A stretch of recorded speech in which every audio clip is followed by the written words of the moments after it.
100% Bénin, merci à vous de nous rejoindre, mesdames, messieurs, bienvenue. Des mouvements et formations politiques soutenant le chef d'État béninois et son gouvernement en peine désormais à les compter du bout des doigts. Et demain ne semble pas être la veille pour la création du dernier de la liste. Faute de concrétisation de la réforme du système partisan, le phénomène va presque chaque week-end son chemin avec son lot de litanie en l'honneur et à la gloire du chef de l'exécutif, Patrice Talon, pourtant très remonté quelques mois plus tôt contre le culte de la personnalité. Création tous azimuts de partis politiques régimistes, Patrice Talon prise à un piège ou à l'épreuve de la réelle politique. Tel est, mesdames, messieurs, le thème en débat. Et dans un instant, nous ferons l'analyse avec un analyste et un professionnel des médias.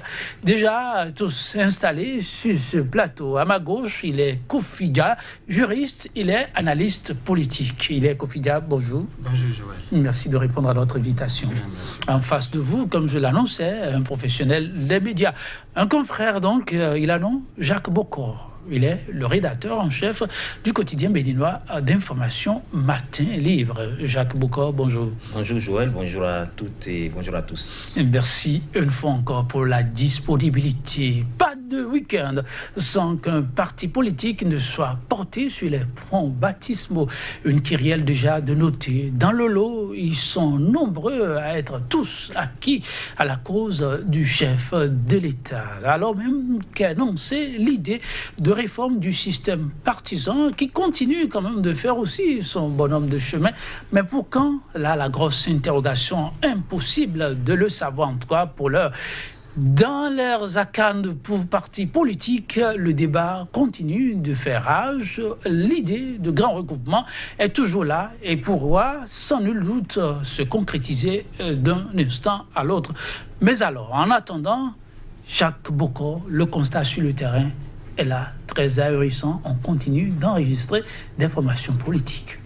Absolument. Et vous l'avez dit, le constat est bien là. Chaque jour qui passe, on enregistre des formations politiques qui poussent comme, ou qui naissent comme des champions, pour caricaturer un peu. Maintenant, il faut se poser les vraies questions. Les vraies questions, c'est que disent les tests. Les tests acceptent la chose. Donc, pour le moment, on peut mettre cela sous le dos des tests qui favorisent la chose. L'autre chose, c'est que nous avons changé de pouvoir. Et quand ces formations naissent, on peut expliquer cela par, disons, la reconstitution du paysage politique, de la classe politique. Bon, aujourd'hui, nous sommes à 2 ans après 2016, c'est-à-dire après la prise de fonction de Patrice Talon. Qu'est-ce qui pourrait expliquer cela? On peut essayer cette hypothèse selon laquelle nous sommes également à la veille des échéances électorales. Et donc, voilà à peu près les 3 hypothèses que j'avance et qui entrent en droite ligne de ce que nous vivons comme, disons, phénomène cyclique ou récurrent au Bénin depuis des années. Oui, formation politique qui naissent de part et d'autre, c'est vrai, à l'installation de chaque nouvelle équipe, le phénomène va son chemin. Avec la réforme du système partisan annoncée à corps et à cri avec assez de détermination, on se disait que le phénomène serait considérablement relégué au second rang ou réduit, mais non, dur, comme on le dit, les habitudes ont la peau dure, oui, c'est aussi là, il est Kofi Dia. Votre vis-à-vis a évoqué 3 points fondamentaux qui pourraient expliquer l'existence et l'endurcissement du phénomène. Non, il faut pas aller vite en besogne. Il faut d'abord applaudir, sinon saluer l'idée de la réforme du système partisan.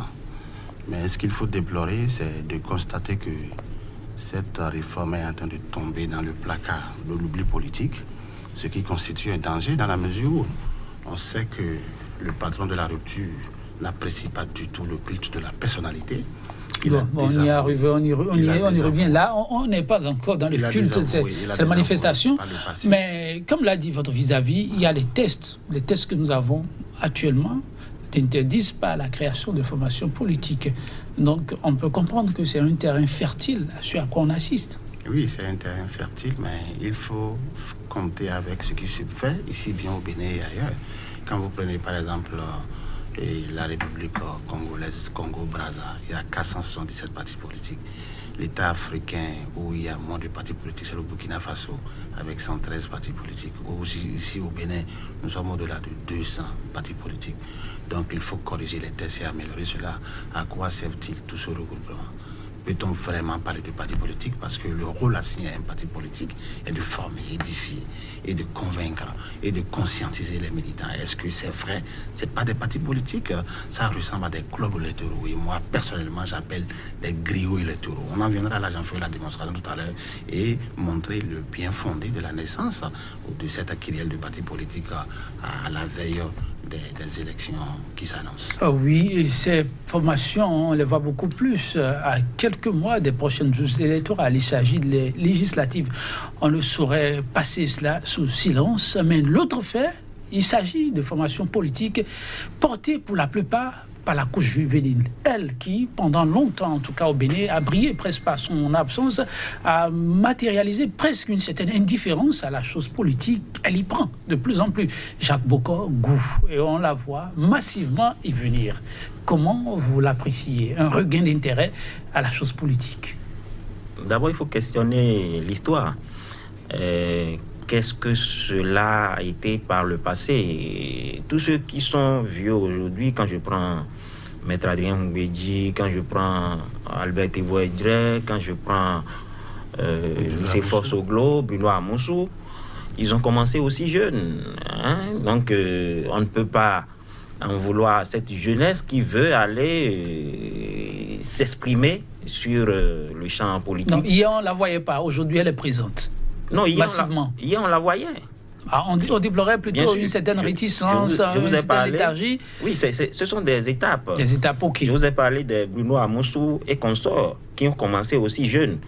Même si, entre-temps, cette jeunesse a été masquée par ces leaders que je viens de citer. Ah, c'est parce qu'il y avait beaucoup plus le paravent de ces leaders qu'on a eu l'impression qu'ils n'étaient pas là. Bien sûr, parce que au-delà de tout, il faut reconnaître que la promotion de la jeunesse ne doit pas être un vain mot.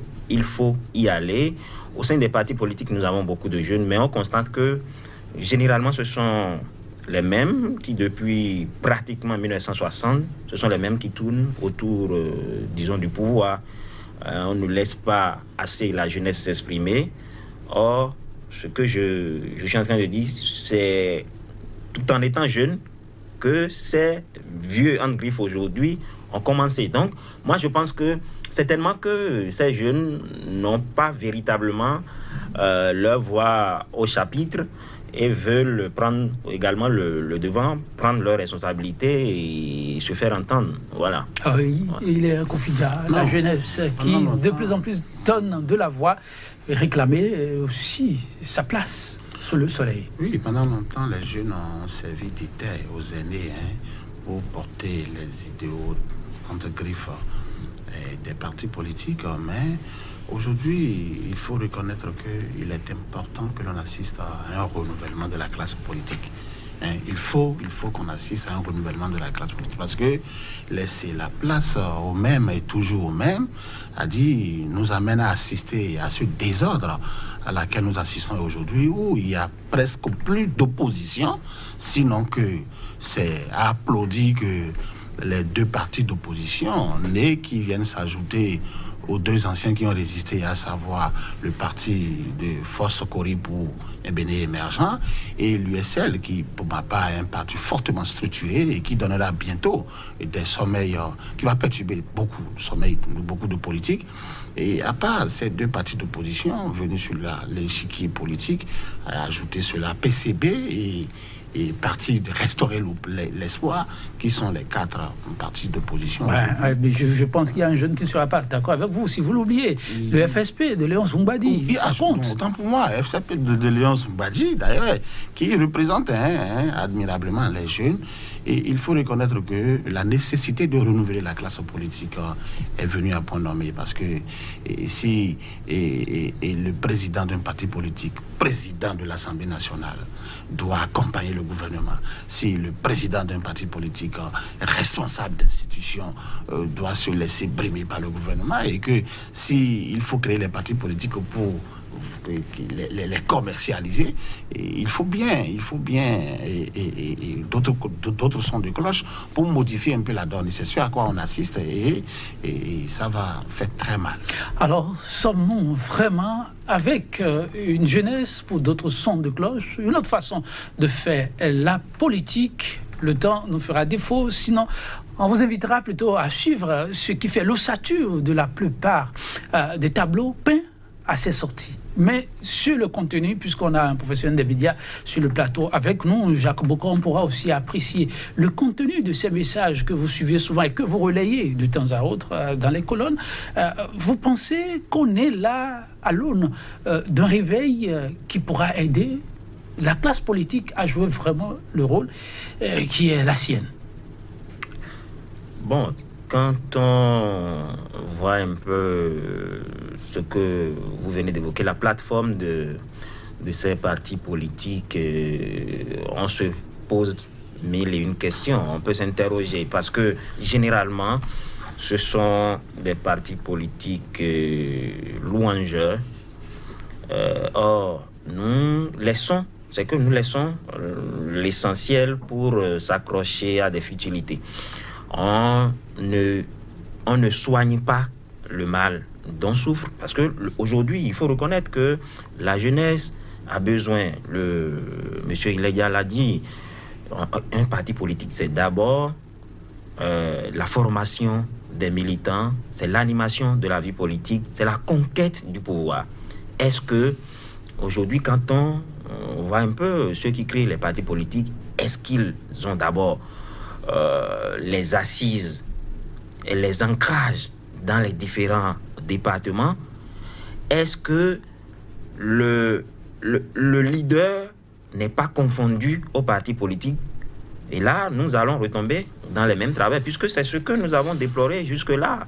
C'est-à-dire, quand on évoque un parti politique aujourd'hui ou un leader, on l'associe directement à une formation politique. Or, normalement, le parti politique naît pour tout le monde. Or, qu'est-ce que vous constatez aujourd'hui? Vous avez évoqué, par exemple, le FSP. Le FSP, je suis sûr que vous ne pouvez pas me citer 3 noms du FSP aujourd'hui. Je vous mets au défi. C'est ce que nous avons déploré jusque-là. Parce que le PRD, on dit Maître Adrien Hungwedi. PSD, jusqu'à un passé récent, c'est Bruno Amoussou ou rien. Donc, le FCB aujourd'hui, qu'on le veuille ou non, qui devienne un parti politique, c'est l'image de Yahi Boni qu'on a vu pendant 10 ans. Il en est de même pour la renaissance du Bénin. N'eût été la guerre, c'est Nicéphore Soglo. Or, ces jeunes retombent dans les mêmes travers. Rares sont ces jeunes qui créent des formations politiques, qui veulent aller dans l'opposition, qui veulent faire de la veille. Parce que ce n'est pas forcément quand on est contre un pouvoir qu'on est de l'opposition. Non, la veille citoyenne ne veut pas dire opposition, mais c'est de relever ce qui va, de le dire en toute honnêteté. Et quand ça ne va pas, il ne faut pas hésiter aussi, il ne faut pas lésiner sur les mots. Mais aujourd'hui, combien de jeunes sont prêts à faire cela? Vous le voyez, nous sommes à la veille des échéances législatives. Vous les voyez prendre le devant, c'est pour soutenir les actions du chef de l'État et espérer un positionnement ou une nomination. Ça ne dépasse pas ces deux aspects. Donc, on ne pense qu'à soi d'abord. Alors, l'essence des formations politiques avec une jeunesse qui veut prendre ses responsabilités, joue aussi sa partition et cesser d'être soit les troupes faites ou les porte-étendards d'autres leaders politiques. C'est déjà un défi presque de relever, mais par rapport aux idéaux, semble dire Jacques Boko, oui, pas d'idéologie apparente avec ces nouvelles formations politiques. Et cela est vrai, d'autant plus que c'est des coquilles vides. C'est vide, c'est vrai. C'est des coquilles vides. Sans programme de société ou sans projet de société conséquent, sans aucune vision précise et sans aucun idéal défini, prédéfini, et comme on a l'habitude de le voir depuis peu. Et vous voyez, le leader actuel du régime de la rupture patauge, et vous parlez de piège. Je vous rappelle que ce n'est pas un piège, il est en face d'une réalité politique qui dépasse et c'est sa propre lecture des choses. Et quand on est en présence de partis formatés ainsi, il est difficile de pouvoir conquérir le pouvoir. Et les jeunes composants de ces partis sont souvent obsédés par l'argent, le poids de l'argent dans les partis politiques. Moi, l'USN vient de naître, mais je peux vous citer le nom de trois personnalités de l'USN, neutres, propres, et qui vont faire très mal. Vous pensez comme Jacques Boko que ces formations politiques sont là juste pour endormir le chef de l'État en quête de positionnement ou pour mieux se retrouver au lendemain des législatives? Ceux qui sont en train de naître tous les week-ends à Cotonou sont en mission. Ils sont en mission. Ils sont en mission. C'est-à-dire, donc, ils doivent... la problématique n'est pas relative à la quête du pouvoir. Non, eux, ils sont précisément en mission. C'est-à-dire peindre en noir les opposants et ascenser le chef de l'État dans toutes les actions, même les plus saugrenues. Non, là, est-ce que vous n'exagérez pas? C'est vrai que sur les faits, on les voit tenus certaines postures, mais vous le savez très bien, là-dessus, le chef ne l'a jamais voulu. Le chef a été rattrapé par une réalité politique. Le culte de la personnalité, je l'ai évoqué tout à l'heure, qu'il désavouait par le passé, il semble en avoir besoin maintenant.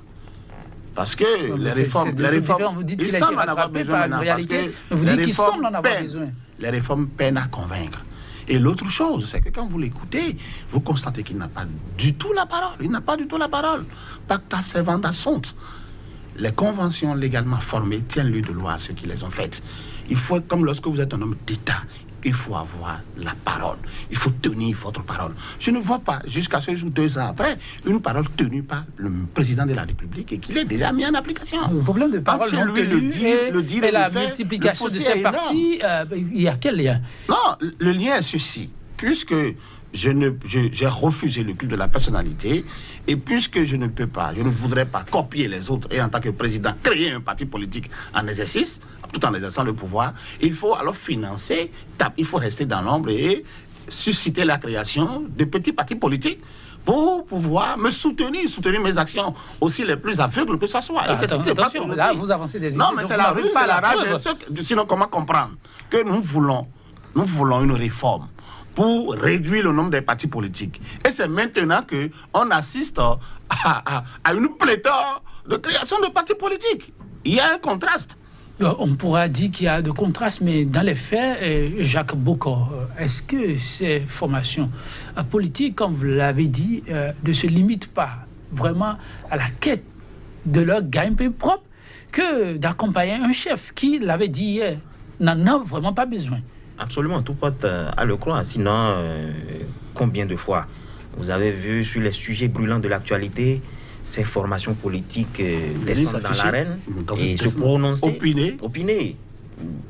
Disons, prendre position, c'est-à-dire, je ne dis pas prendre position pour prendre position, non.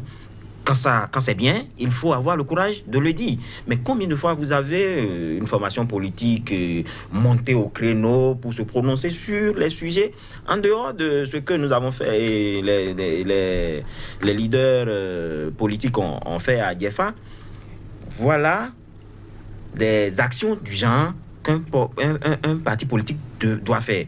C'est-à-dire, quand ça ne va pas, il faut monter au créneau et apporter sa contribution, aider le chef de l'État à aller de l'avant, à se rendre compte de ce qu'il danse mal ou peut-être de ce qu'il danse bien.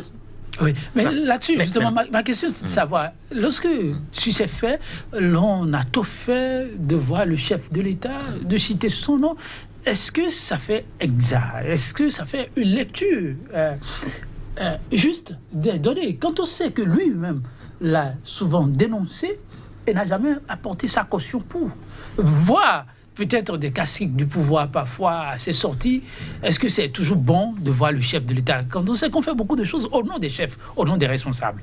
Non, justement, c'est ce que semble déplorer M. Ilega. Quand on fait une fois et vous ne réagissez pas, on est tenté de faire une deuxième fois et une troisième fois et ainsi de suite. Vous avez vu, quand cette marche a eu cours, a pris corps à Porto-Novo avec le PRD, les gens ont tout fait de craindre une épidémie. Et ça n'a pas raté. Aujourd'hui, c'est Manigri, Sinandé, Bembereke, et ainsi de suite. Or, si le chef même avait imprimé, disons, cette vision, avait tapé du poing sur la table et avait rappelé à l'ordre ses soutiens, ah non, je n'en ai pas besoin, allez travailler à ce que le programme d'action soit concrétisé. Disons, par rapport à l'assainissement, il y a quand même un volet assainissement dans le PAG. Qu'est-ce que le PAD a pu faire, disons par exemple, pour accompagner l'assainissement de Porto-Novo? Vous allez à Porto-Novo aujourd'hui, vous allez constater que des sachets plastiques circulent, qu'on jette des ordures, des tas d'immondices un peu partout, que des cimetières sont remplis d'herbes, de mauvaises herbes. Voilà. C'est ce qu'on aurait pu faire, par exemple. Une formation politique, c'est aussi cela. L'édification de la conscience, la formation sur l'entrepreneuriat, par exemple, le leadership. La jeunesse est déboussolée aujourd'hui. La jeunesse n'a pas de repères. Regardez ce qui s'est passé en France, par exemple. Un Emmanuel Macron qui est sorti de nulle part, mais qui a un passé. On l'a suivi de l'ENAM jusqu'à l'Élysée. Donc, il n'est pas sorti de nulle part. Mais aujourd'hui, on sort de nulle part au Bénin et on devient quelqu'un. On sort de nulle part et on devient quelqu'un. On n'a pas une suite logique, un cursus normal.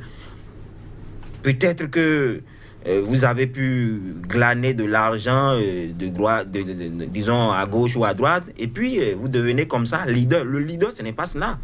Le leader, ce n'est pas cela.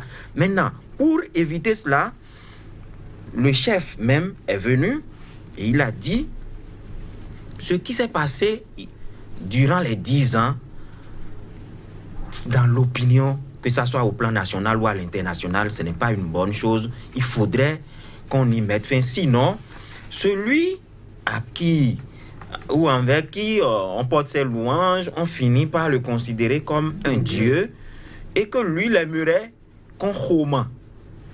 C'est-à-dire qu'on proteste, qu'on manifeste contre quelqu'un que de l'encenser.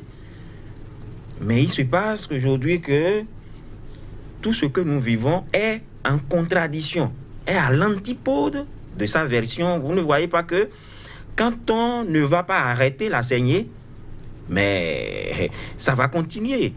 Ça va continuer. Et quand on a dit aux gens, portez des casques, sinon vous serez arrêtés, vous avez vu, tout le monde a pris le pli.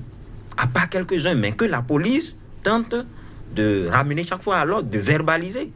Mais aujourd'hui, quand vous n'arrêtez pas, les gens sont obligés de le faire.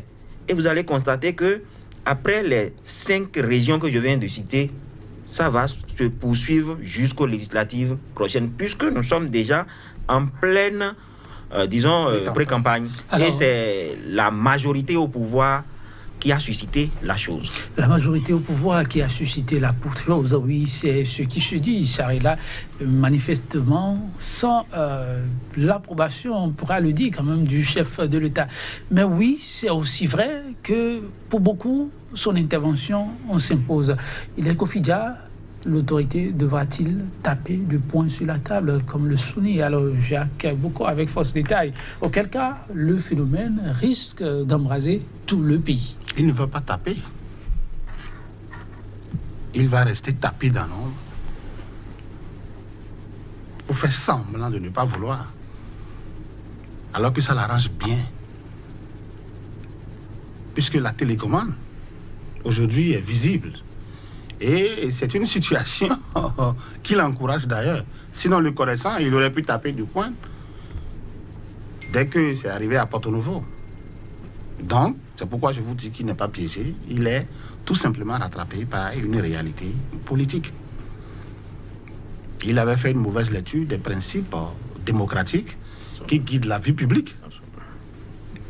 Et aujourd'hui, il est d'une impopularité, surtout vu le contenu que lui donne à la lutte contre la corruption. Et il a besoin de soutien. Les élections approchent. Et il a essayé de réduire les maires au silence, les présidents des partis politiques, les grands électeurs. Il les a effacés de l'échiquier politique. Et il continue son sale besogne. Et attention, le peuple, le citoyen lambda, c'est des faits. Oui, bon. On vient encore de destituer. Non, il a résisté. Et c'est à la veille des élections maintenant que celui d'Aplawe vient de connaître le même sort que celui et Léadi, le maire de Cotonou. Bon, on a cité un certain nombre de reproches qu'on lui a fait, de fautes graves. Oui, de fautes graves. Est-ce que dans le sillage du gouvernement actuel, et même le chef, aucun d'eux n'a commis de fautes graves à l'instant T? Qui les contrôle, eux? Le chef de l'État va nous dire qu'il est propre, qu'à ce jour, depuis 2 ans, il est propre. Ce n'est pas le débat, ne vous en faites pas. Il est Kofi-Dia, on aura l'occasion d'en parler. Par rapport aux défis qui, désormais, s'imposent à cette nouvelle formation politique, mais aussi à tout cela qui accompagne le chef pour que ça ne devienne pas exactement comme hier, toute une cacophonie à l'approche des élections. Qu'est-ce qu'on peut bien faire? Ou on est déjà engagé dans un embrouillamini qui ne dira pas son nom, où chacun va devoir chercher à tirer son épingle du jeu. Et c'est exactement ce qui se passe, vous avez bien conclu. Nous sommes dans une embrouillamini où chacun cherchera à tirer son épingle du jeu. Et puisqu'il a constaté qu'il est en déphasage avec tout ce qu'il avait dit par le passé, il a juste incité ce qui se passe aujourd'hui et que nous observons. Sinon, dites-moi, quelle est la nécessité de la naissance de ces petits partis politiques aujourd'hui, mais qui ne viennent que pour encenser le pouvoir en place? Aucune. Même si la loi les y autorise, l'objectif poursuivi aujourd'hui, c'est de réduire le nombre de partis politiques ici au Bénin. Il y a un contraste. Et donc, comme je vous l'ai dit, les hommes politiques, surtout lorsqu'ils sont animés d'une hypocrisie diabolique, ont une manière d'opérer. Et c'est comme ça, moi, je vois, c'est comme ça que je vois l'élévation ou la création de ces 10 petits partis politiques. Et comme pour donner le top, il fallait qu'un grand parti commence. Pour qu'on sache que c'est du sérieux, et on a choisi à dessein le PRD, dans Porto-Novo. Pour dire qu'à Porto-Novo, le pouvoir en place a exécuté un certain nombre de choses réelles par rapport au PAG, alors qu'à ce jour, on se plaint, un PAG qui nie le social, un PAG dont on n'a pas su mobiliser les moyens jusqu'à ce jour. En tout cas, il est Kofi-Dia au mois de mai. D'où pour ceux-là même qui sont là, puisqu'ils ne sont pas venus d'un parti politique, ils n'avaient aucun projet de société, aucun plan, aucun programme, qu'ils n'exécutent, ils tâtonnent, ils vacillent, ils vont ici, ils vont là, et puis... On est au mois de mai, et en tout cas, la plénière se poursuit, oui. Et Jacques, avant que je pose ma question, il voudrait dire quelque chose, oui. Je pense que, comme M. Kofi-Dia, le chef de l'État, visiblement, ne fera rien pour arrêter la saignée. C'est clair. Parce que certainement, il s'y plaît. Mais je pense quand même qu'il a besoin de soutien pour travailler.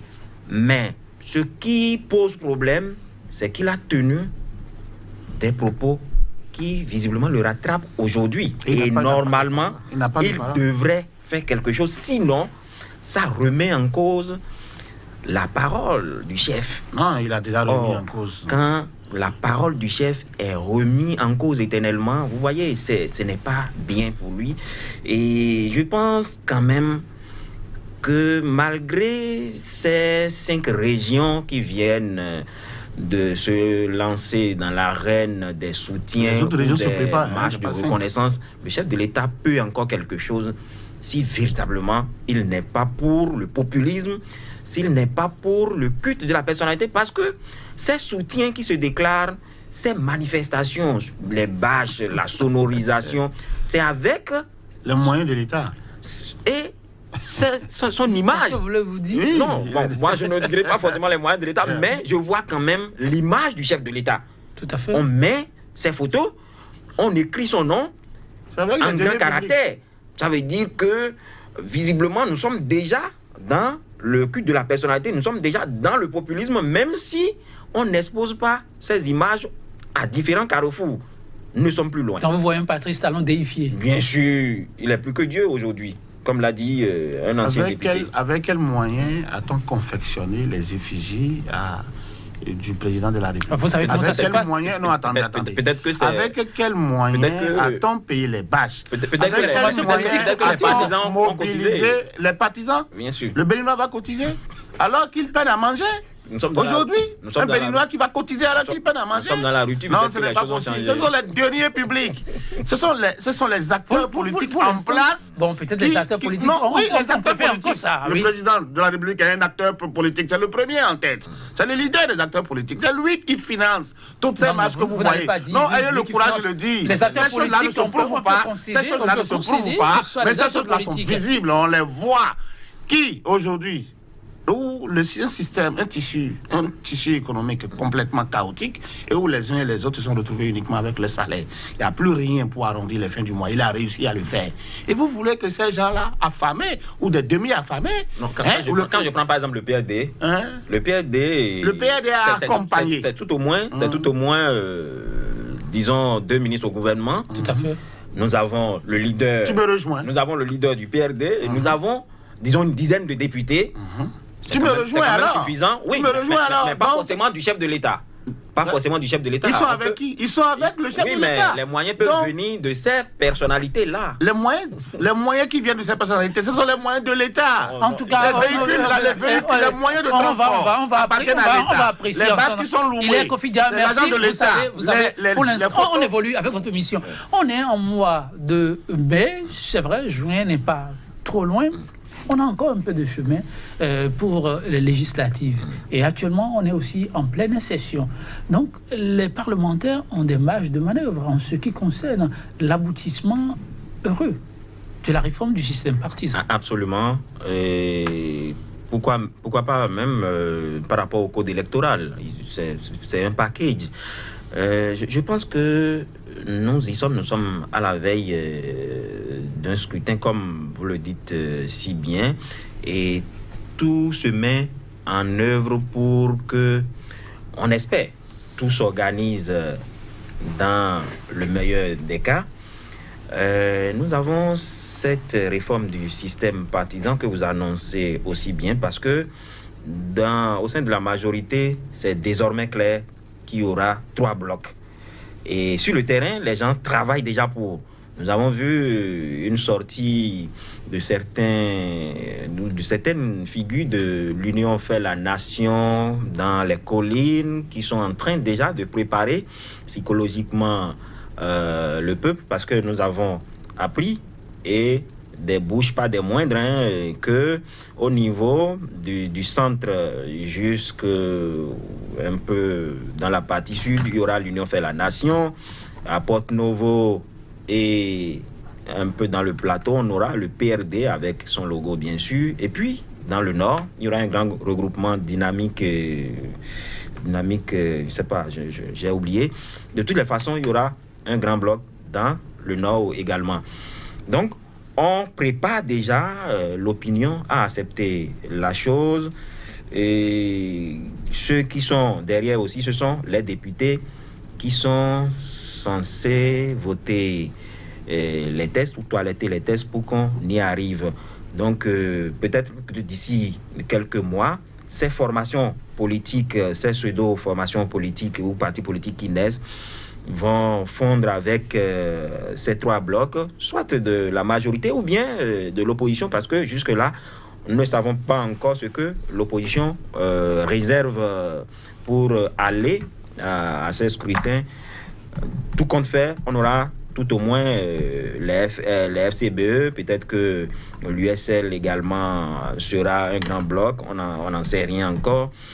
Nous constatons comme tout observateur que les choses se dessinent visiblement. Alors, il est Kofi-Dia, l'espoir est toujours permis, mettre fin à la pagaille, même si le chef, lui, n'arrive pas à taper du poing sur la table, une session qui a cours, une marge de manœuvre disponible, de la disponibilité aussi sur le terrain, une volonté manifeste des formations politiques, quelques-unes, de laisser le logo au détriment de logos très forts, déjà connus, ça peut aider très rapidement à mettre fin à la pagaille. Oui, il va falloir faire cette concession-là pour mettre fin à la pagaille, mais en attendant, cette pagaille-là profite au pouvoir en place. Puisque le bien fondé des petits partis politiques aujourd'hui, c'est de finaliser le job avant les grands regroupements.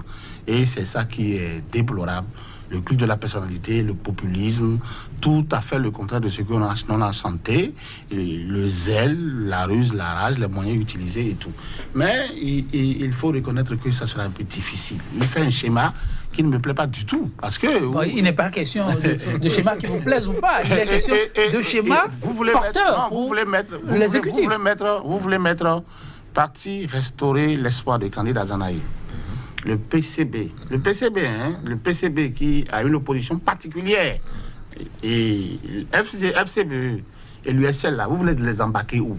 Vous voulez mettre ces quatre là où? Dans ce schéma où je vois que ça, c'est un schéma, et c'est un schéma du régime de la rupture. Hein. Et l'UN, vous mettez ensemble. Et PRD, vous mettez ensemble. Et au nord, là-bas, vous essayez de vous regrouper. Ça veut dire que c'est un schéma qui ne prend pas en compte l'opposition. Non, mais oui, il s'agit de schéma de la majorité pour essayer de glaner l'essentiel de vote. Mais la démocratie n'est pas faite que de la majorité. La démocratie est faite et de la majorité. Tout à fait, tout à fait. Et Jacques Boko essaie d'expliquer un peu le travail qui est en train d'être fait aujourd'hui au niveau de la majorité pour, si possible, phagocyter. Donc je comprends maintenant que c'est pour mieux réussir ce travail-là. Non, je comprends maintenant que c'est pour mieux réussir ce travail-là que l'on a commencé d'abord par privilégier la lutte contre les opposants dans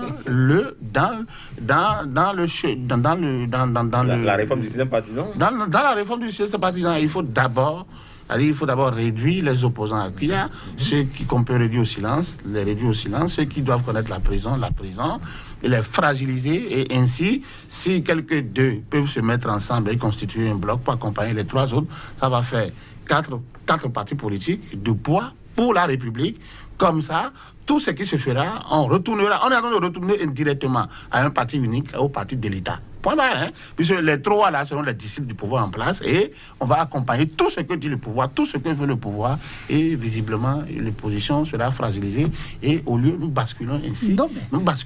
Il est Kofi-Dia dans une dictature qui ne dit pas son nom. Je reste toujours ouvert. Ça me laisse entrevoir les partis unis, les partis vous-même, État. vous avez évoqué tout à l'heure. Tous ceux-là sont des partis d'État. Hein? Mais vous avez évoqué tout à l'heure, il est Kofi-Dia, s'il vous plaît, vous avez évoqué tout à l'heure le cas atypique du PCB, parti d'opposition qu'on ne saurait régner de doigt levé. Vous avez parlé des FCBE, et c'est vrai, sur l'échiquier politique, on va compter avec. Vous avez parlé de l'USL, et peut-être d'autres qui viendront. Donc, aussi, voilà, restaurer l'espoir. L'opposition donc existe, il y aura pluralité de voix. Il ne faut pas être fataliste, il est Kofi-Dia. Jacques Boko, sur la question, en parlant de ces grands regroupements, vous mettez où la coalition pour ce qu'on appelle Bénin en route, qui est en train de faire aussi un travail, il ne faut pas minimiser cela, formidable, sur le terrain. Absolument. Vous voyez, tout ce que nous disons ici, c'est ce que nous entendons des acteurs politiques eux-mêmes. Et nous sommes encore à l'étape projet. Ça peut prospérer à l'Assemblée nationale comme ça peut ne pas prospérer.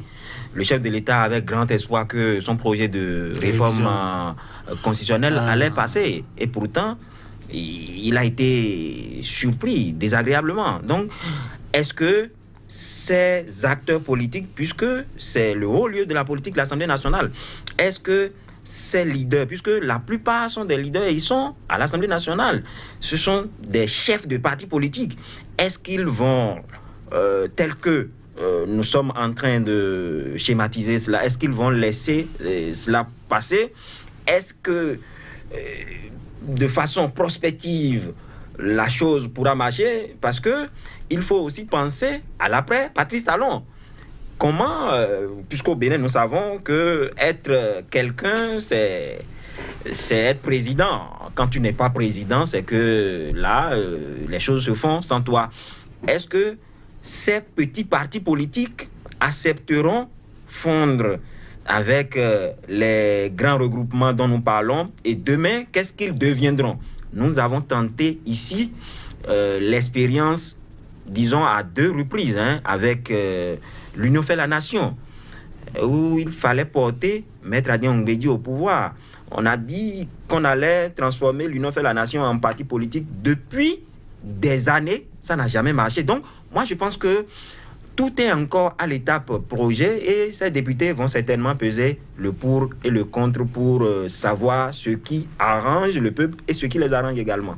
Donc le jeu reste à ce niveau-là. Mais avant, j'ai compris aujourd'hui que le chef de l'État, face à l'exercice du pouvoir, lui-même a compris énormément de choses. Il a compris que il a certainement laissé le terrain et avec sa politique,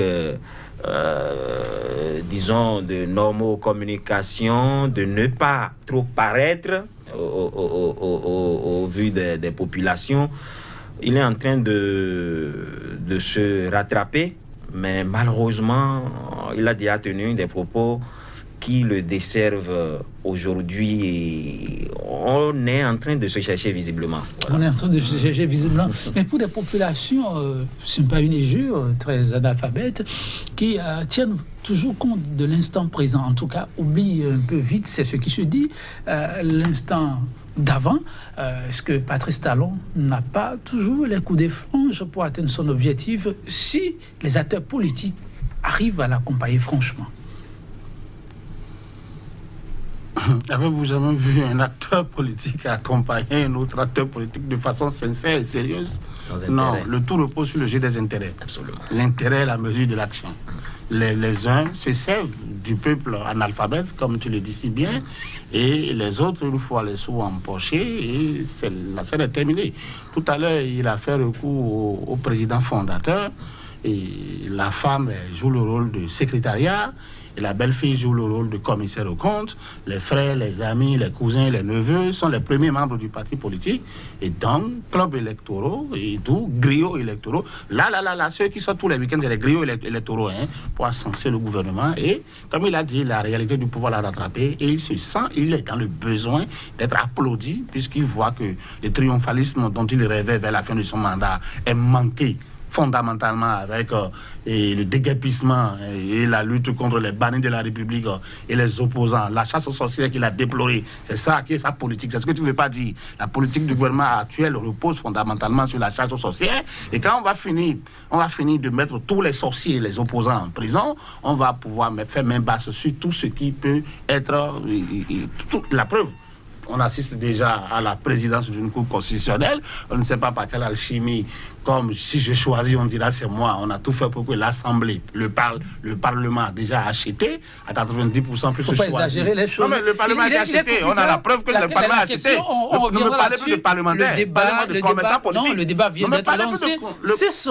Il est confident, juriste vous êtes, mais ne l'oublions pas, ce sont les électeurs qui choisissent ceux qui sont à l'Assemblée nationale. Oui, et qui ensuite ils se rendent compte que ceux-là leur tournent dos, ils ont à aviser, mais dans les urnes. Autrement, il n'y a pas d'autre débat à faire. Il faut pouvoir les respecter. C'est un choix républicain. Non, si la police républicaine n'a pas respecté un député de la nation, je vous donne la parole pour votre mot de la fin par rapport au défi actuel. Il est confident par rapport au débat actuel. Quel reste votre mot de la fin à l'endroit des uns des autres, surtout cette couche juvénile qui veut écrire une meilleure page de l'histoire du Bénin? Non, il est malheureux de constater que la jeunesse, au lieu de se regrouper et de pondre un parti politique qui pourrait relever un défi louable, accepte de jouer à ce rôle de griot politique pour encenser un leader qui n'a pas du tout de parole et qui nous mène en bateau jusqu'à ce jour.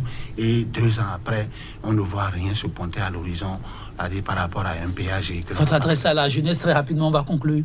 Non, mais la jeunesse ne doit pas suivre un leader comme celui-là, parce qu'il vient mais s'il est confident, oui, Jacques Bokor. Non, moi je pense qu'en matière de démocratie, c'est aussi le respect des tests, l'application des tests.